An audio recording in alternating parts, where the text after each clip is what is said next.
Hello guys, welcome to top career. मैं हूं मोहम्मद। दोस्तों, अगर आप लोग क्लास 12 में हो, फिजिक्स, केमिस्ट्री और बायोलॉजी के साथ में, और अपना करियर प्लान कर रहे हो, अगर आपको मेडिकल फील्ड में नहीं जाना है, किसी ऐसी फील्ड में जाना है जिसमें अच्छा स्कोप हो, अच्छा आप ग्रो कर सको और पैसा भी अच्छा कमा सको, तो ये वीडियो आपके लिए। क्योंकि इस वीडियो में हम लोग डिस्कस करने वाले हैं बीएससी इन एग्रीकल्चर के बारे में। दोस्तों, एग्रीकल्चर एक बहुत ही एवरग्रीन फील्ड है। कुछ भी हो जाए, हम खाना पीना तो बंद नहीं कर सकते। और आज की इस बढ़ती हुई पॉपुलेशन को देखते हुए जो एग्रीकल्चरल प्रोडक्ट की डिमांड है वो भी काफ़ी ज़्यादा बढ़ रही है और आगे जाकर भी इसकी डिमांड जो है वो बढ़ने वाली है। तो इस सेक्टर में काफ़ी अच्छा स्कोप है। अगर आपको इस सेक्टर में काम करना है तो बीएससी इन एग्रीकल्चर एक बहुत ही अच्छी डिग्री रहेगी आपके लिए। तो देखते हैं कि किस तरीके की डिग्री है, क्या क्या चीज़ें आपको पढ़ाई जाएगी। तो बीएससी इन एग्रीकल्चर जो है वो 4 साल का कोर्स यहाँ पे आपको रहेगा। अगर आपने क्लास 12 में फिजिक्स, केमिस्ट्री और बायोलॉजी लिया है तो आप यहाँ पे एलिजिबल हो, या फिर अगर फिजिक्स, केमिस्ट्री के साथ में मैथ्स लिया है लेकिन ऑप्शनल सब्जेक्ट में आपने एग्रीकल्चर सब्जेक्ट चूज किया है तो भी आप इस कोर्स के लिए एलिजिबल रहोगे। तो देखते हैं यहाँ पे क्या क्या चीज़ें आपको पढ़ने को मिलेगी।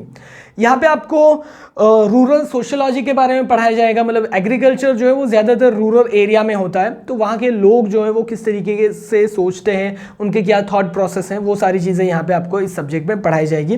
उसके अलावा क्रॉप फिजियोलॉजी के बारे में आपको पढ़ाया जाएगा। एग्रीकल्चर इकोनॉमिक्स के बारे में पढ़ाया जाएगा। जो इकोनॉमी है उसमें एग्रीकल्चर का क्या रोल है, किस तरीके से काम होता है, वो सारी चीज़ें आपको सिखाई जाएगी। ऑर्गेनिक फार्मिंग के बारे में पढ़ाया जाएगा। एनिमल हस्बेंड्री के बारे में यहाँ पे आपको पढ़ाया जाएगा। सॉइल एंड वाटर कंजर्वेशन के बारे में पढ़ाया जाएगा। क्रॉप प्रोडक्शन टेक्नोलॉजी के बारे में पढ़ाया जाएगा। बहुत सारी नई नई अलग अलग टेक्नोलॉजी आ रही है जो एग्रीकल्चर में यूज़ की जा रही है, तो वो सारी चीज़ें आपको पढ़ने को मिलेगी। फार्म मशीनरी एंड पावर के बारे में यहाँ पे आपको पढ़ाया जाएगा। प्रॉब्लमेटिक सॉइल मैनेजमेंट के बारे में पढ़ाया जाएगा। अलग अलग तरीके के सॉइल होते हैं, कुछ फर्टाइल होते हैं, कुछ नॉन फर्टाइल होते हैं। तो जो नॉन फर्टाइल सॉइल है उसको किस तरीके से मैनेज करना है, उसको फर्टाइल में कैसे कन्वर्ट करना है, या फिर उस तरीके के सॉइल में किस तरीके के क्रॉप्स ग्रो करने चाहिए, तो वो सारी चीज़ें आपको यहाँ पे पढ़ाई जाएगी। उसके अलावा डेयरी साइंस के बारे में यहाँ पे आपको पढ़ाया जाएगा। Environmental studies and disaster management के बारे में पढ़ाया जाएगा। सीड टेक्नोलॉजी के बारे में पढ़ाया जाएगा। प्लांट ब्रीडिंग के बारे में पढ़ाया जाएगा। मैन्योर्स एंड फर्टिलाइजर्स के बारे में यहाँ पे आपको पढ़ाया जाएगा। कमर्शियल बी कीपिंग के बारे में पढ़ाया जाएगा। ज़्यादातर जो फार्मर्स है, तो बहुत सारे फार्मर्स जो है वो बी कीपिंग भी करते हैं जिससे हनी का प्रोडक्शन हो सके और वहाँ से इनकम जनरेट की जा सके, तो उसके बारे में भी आपको पढ़ाया जाएगा। उसके अलावा पेस्ट कंट्रोल्स फॉर क्रॉप्स के बारे में पढ़ाया जाएगा और पोस्ट हार्वेस्टिंग मैनेजमेंट के बारे में पढ़ाया जाएगा कि क्रॉप्स जो है वो निकालने के बाद में उसको किस तरीके से मैनेज करना है, वो सारी चीज़ें आपको इसमें पढ़ाई जाएगी। तो इस तरीके के सब्जेक्ट्स यहाँ पे आपको पढ़ने को मिलेंगे। इसमें कुछ सब्जेक्ट जो है वो कंपलसरी सब्जेक्ट होंगे, कुछ ऑप्शनल होंगे, कुछ इलेक्टिव होंगे, और इसके अलावा भी कुछ आपको सब्जेक्ट्स अलग से पढ़ने को मिलेंगे। तो ये करने के बाद में किस तरीके का जॉब होगा, कौन से लेवल पे आप जॉब कर सकते हो, तो यहाँ पे आप एज अ एग्रीकल्चर ऑफिसर के तौर पे आपको जॉब मिल सकता है, या फिर as a agriculture research scientist के तौर पे आपको जॉब मिल सकता है। प्लांटेशन मैनेजर के तौर पे आपको जॉब मिल सकता है। एज अ सीड टेक्नोलॉजिस्ट के तौर पे आप जॉब कर सकते हो।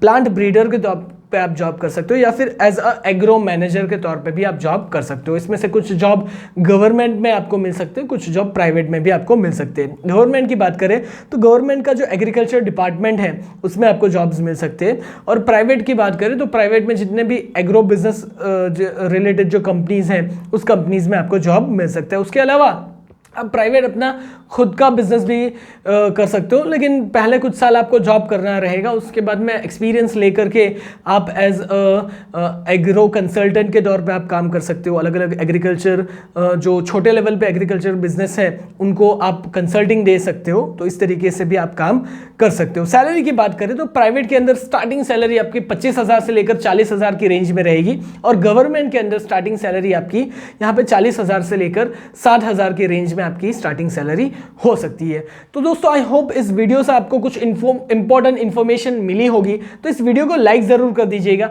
शेयर कीजिए अपने दोस्तों के साथ में, और ऐसे ही job related, education related, career related videos अगर आपको रेगुलर बेसिस पे देखने हैं तो हमारे चैनल को सब्सक्राइब जरूर कीजिएगा। Thank you for watching.